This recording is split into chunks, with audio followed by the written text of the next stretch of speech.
Good evening, everyone. If you don't know who I am, my name is Stale. I play a cat VTuber online on Twitch, and that's pretty much where I am. But I wanted to read you something from a long time ago. I used to do this for some friends of mine, where I would read them bedtime stories.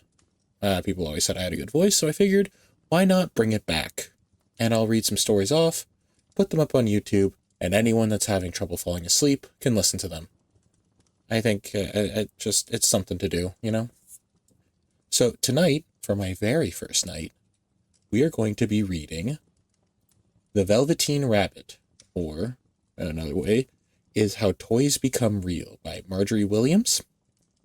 You can find this in the Gutenberg, Gutenberg.org. You can find it there. Again, this is The Velveteen Rabbit, or How Toys Become Real. There once was a Velveteen Rabbit, and at the beginning he was really splendid. He was fat and bunchy, as a rabbit should be.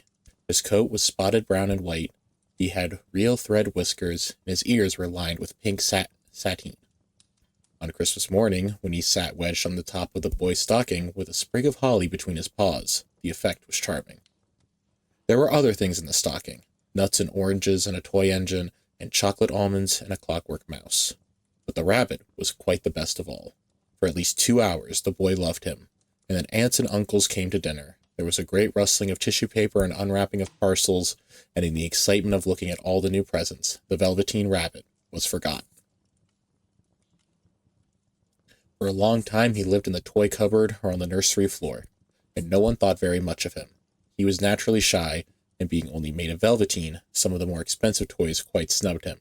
The mechanical toys were very superior, and looked down upon everyone else. They were full of modern ideas, and pretended they were real. The model boat, who had lived through 2 seasons and lost most of his paint, caught the tone from them and never missed an opportunity of referring to his rigging in technical terms. The rabbit could not claim to be a model of anything, for he didn't know that real rabbits existed. He thought they were all stuffed with sawdust like himself, and he understood that sawdust was quite out of date. It should never be mentioned in modern circles.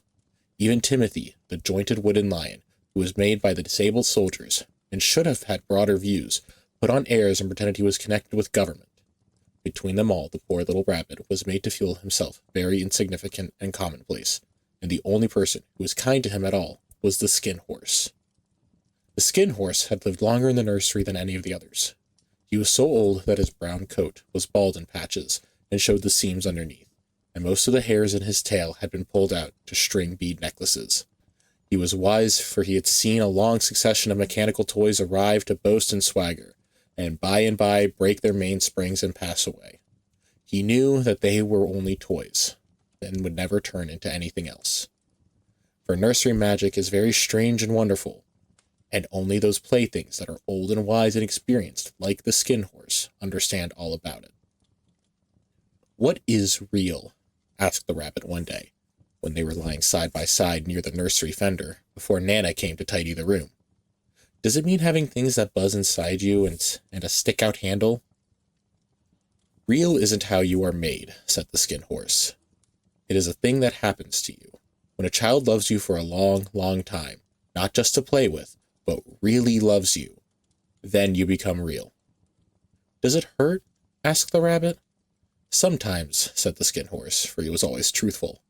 "When you are real, you don't mind being hurt." "Does it happen all at once, like being wound up?" he asked, "or bit by bit?" "It doesn't happen all at once," said the skin horse. "You become.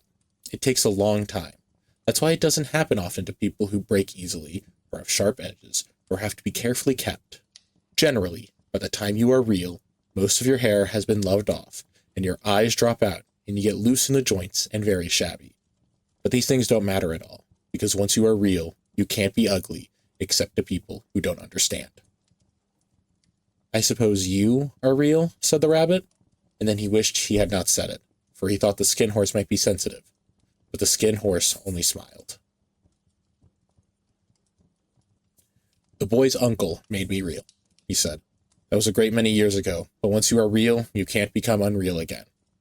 It lasts for always." The rabbit sighed.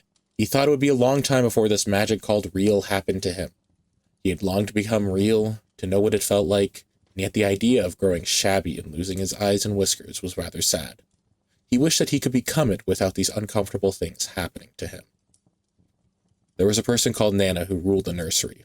Sometimes she took no notice of the playthings lying about, and sometimes, for no reason whatsoever, she went swooping about like a great wind and hustled them away in cupboards. She called this tidying up, and the playthings all hated it, especially the tin ones. The rabbit didn't mind it so much, for wherever he was thrown he came down soft. One evening, when the boy was going to bed, he couldn't find the china dog that always slept with him. Nana was in a hurry, and it was too much trouble to hunt for china dogs at bedtime. So she simply looked about her, and seeing that the toy cupboard's door stood open, she made a swoop.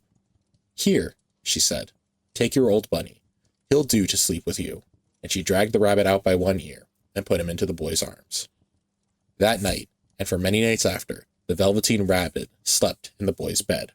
At first he found it rather uncomfortable, for the boy hugged him very tight, and sometimes rolled over on him, and sometimes pushed him so far under the pillow that the rabbit could scarcely breathe.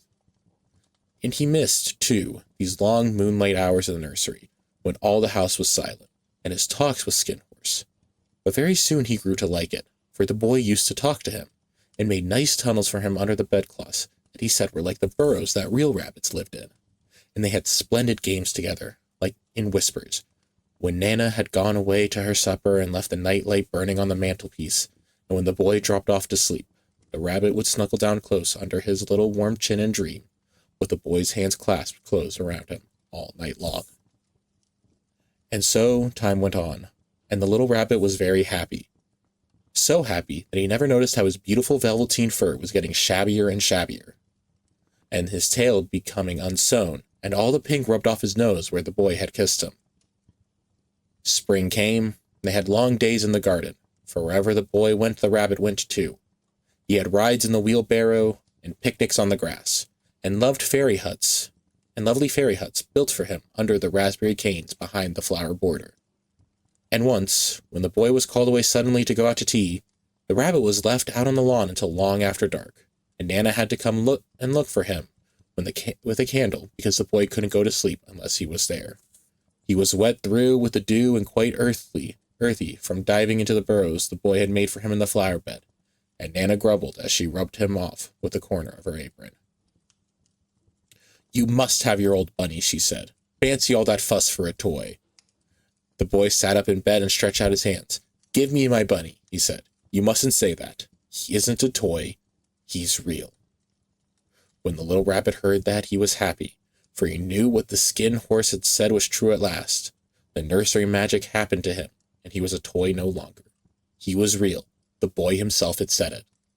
That night, he was almost too happy to sleep, and so much love stirred in his little sawdust heart that it almost burst.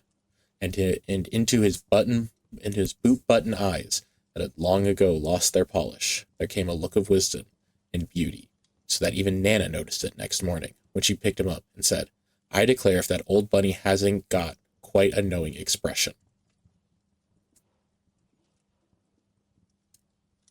That was a wonderful summer. Near the house where they lived there was a wood, and in the June evenings the boy liked to go there after tea to play. He took the Velveteen Rabbit with him, and before he wandered off to pick flowers or play at brigands among the trees, he always made the rabbit a little nest somewhere among the bracken, where he would be quite cozy, for he was a kind-hearted little boy, and he liked Bunny to be comfortable. One evening, while the rabbit was lying there alone, watching the ants that ran to and fro between his velvet paws in the grass, he saw two strange beings creep out of the tall bracken near him. They were rabbits, like himself, but quite furry and brand new. They must have been very well made, for their seams didn't show at all. They changed shape in a queer way when they moved.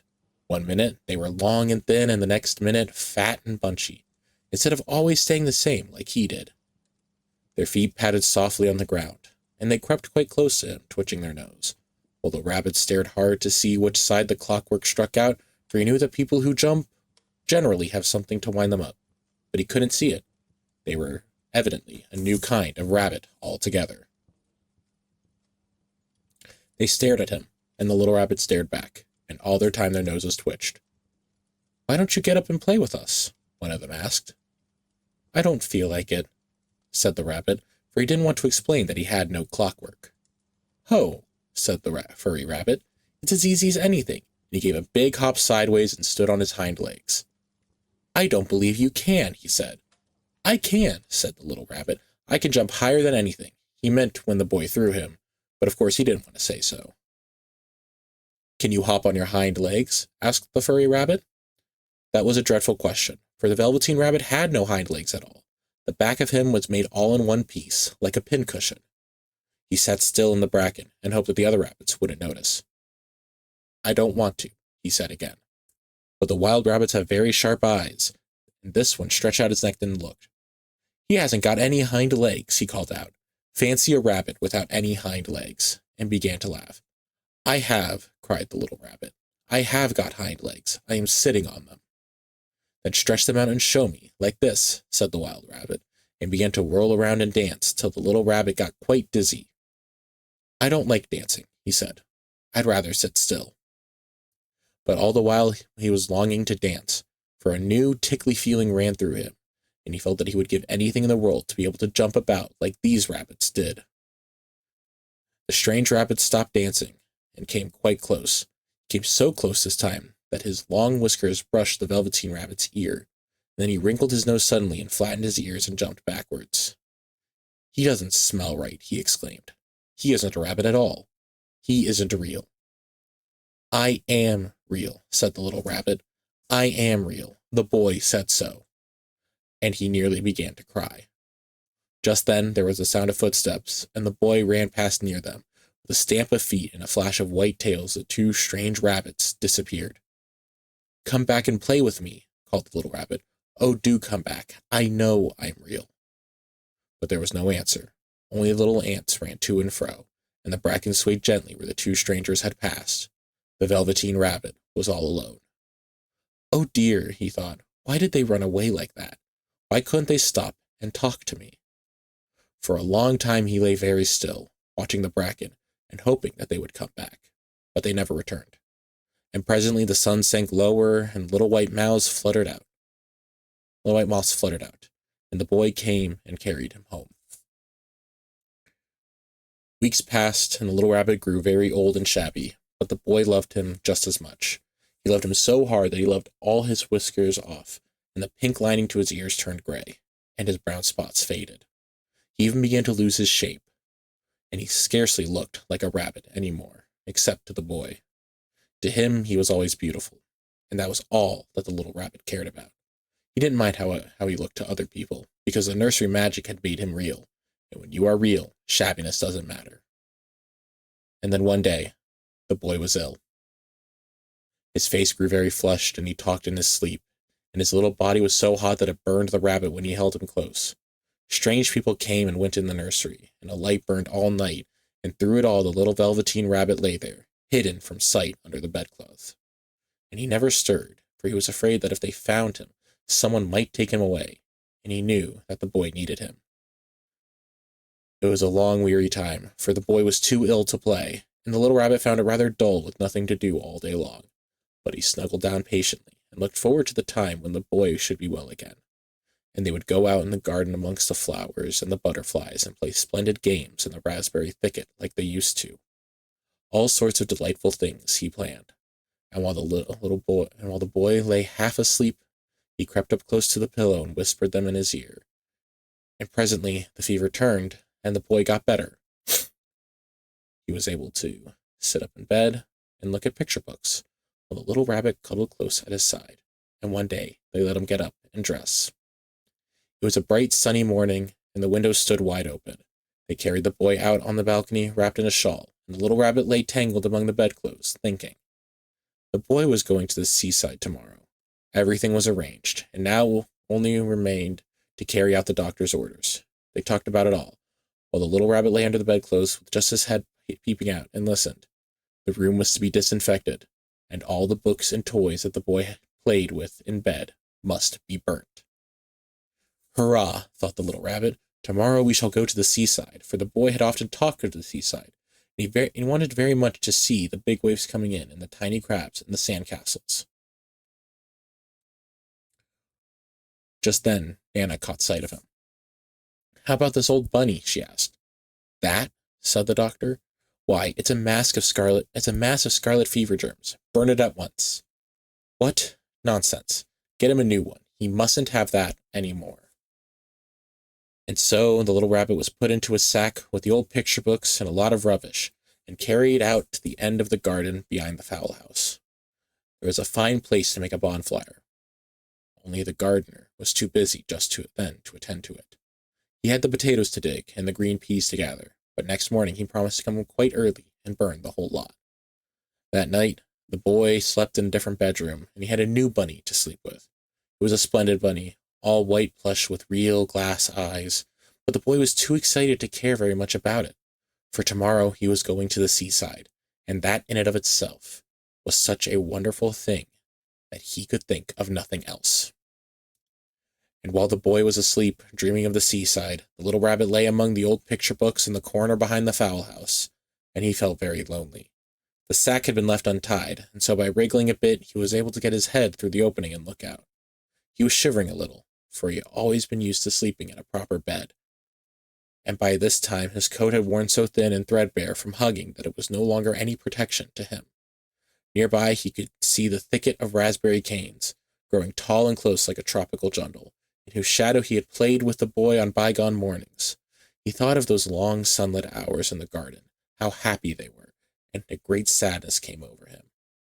He seemed to see all pass before him, each more beautiful than the other: the fairy huts in the flower bed, the quiet evenings in the wood when he lay in the bracken and the little ants ran over his paws, the wonderful day when he first knew that he was real.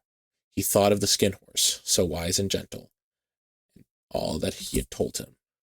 Of course, of what use was it to be loved and lose one's beauty and become real, if it all ended like this? And a tear, a real tear, trickled down his little shabby velvet nose and fell to the ground. And then a strange thing happened. For where the tear had fallen, a flower grew out of the ground, a mysterious flower. Not at all like any that grew in the garden. It had slender green leaves the color of emeralds, and in the center of the leaves a blossom like a golden cup. It was so beautiful that the rabbit forgot to cry, and just lay there watching it. And presently the blossom opened, and out of it there stepped a fairy. She was quite the loveliest fairy in the whole world. Her dress was of pearl and dewdrops, and there were flowers around her neck and in her hair. Her face was like the most perfect flower of all. She came close to the little rabbit and gathered him up in her arms and kissed him on his velveteen nose that was all damp from crying. "Little rabbit, don't you know who I am?" The rabbit looked up at her, and it seemed to him that he had seen her face before, but couldn't think of where. "I am the nursery magic fairy," she said. "I take care of all playthings that the children have loved. When they are old and worn out and the children don't need them anymore, then I come and take them away with me and turn them into real." "Wasn't I real before?" asked the little rabbit. "You were real to the boy," the fairy said, "because he loved you. Now you shall be real to everyone." And she held the little rabbit close in her arms and flew with him into the wood. It was light now, for the moon had risen. All the forest was beautiful, and the fronds of the bracken shone like frosted silver. In the open glade between the tree trunks, the wild rabbits danced in their shadows on the velvet grass.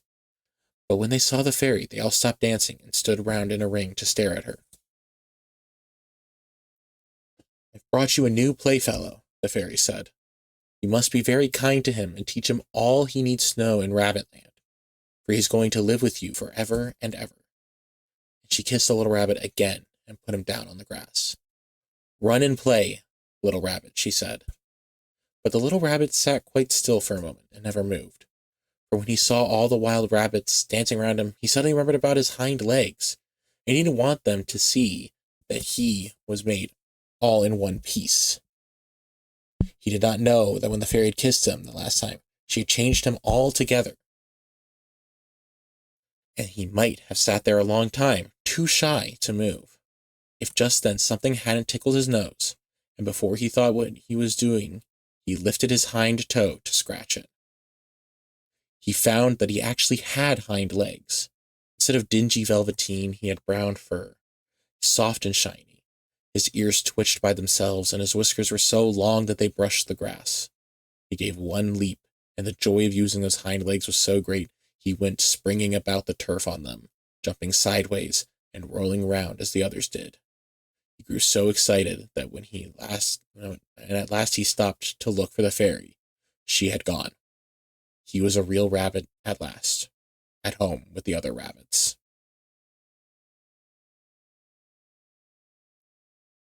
And that will be the end of our story for tonight. I hope you guys enjoyed it. And if you did, stick around. I most likely will be doing it again some other time. Thank you, and I hope you all have an amazing night and sleep well. Good night.